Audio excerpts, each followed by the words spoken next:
তারেক রহমান শুধু বিএনপির অভিভাবক নয়, তারেক রহমান এখন বাংলাদেশের জনগণের 18 কোটি মানুষের অভিভাবক হিসেবে বাংলাদেশকে উনি দেখবেন।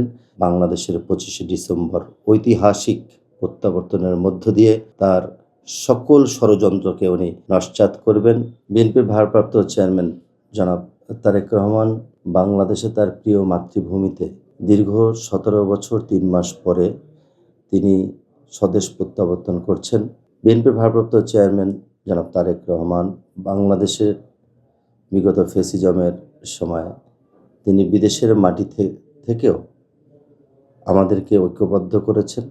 শুধু একটি রাজনৈতিক দলকে ঐক্যবদ্ধ করেননি, বাংলাদেশের জাতীয়তাবাদী আদর্শে বিশ্বাসী সকল জনগণ এবং রাজনৈতিক নেতৃবৃন্দকে উনি ওখান থেকেই অনেক কষ্ট করে আমাদের উপর আস্থা এবং বিশ্বাস রেখে উনি ঐক্যবদ্ধ করেছেন। বিধায় বাংলাদেশের আন্দোলনের সংগ্রামের ফসল হিসাবে 2024 সালে ফ্যাসিজমের পতন হয়েছে।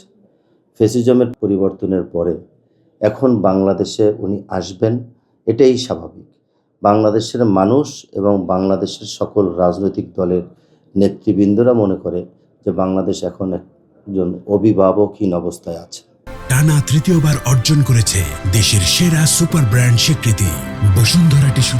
যারা বাংলাদেশকে এখনো ষড়যন্ত্র করার জন্য প্রতিনিয়তই একের পর এক অপচেষ্টা চালিয়ে যাচ্ছে, আমরা মনে করি আগামীকাল বাংলাদেশের 25শে ডিসেম্বর ঐতিহাসিক প্রত্যাবর্তনের মধ্য দিয়ে তার সকল ষড়যন্ত্রকে উনি নস্যাৎ করবেন এবং বাংলাদেশের জনগণ একজন অভিভাবক হিসাবে আগামী বাংলাদেশ গড়ার জন্য তাকে বেছে নেবেন।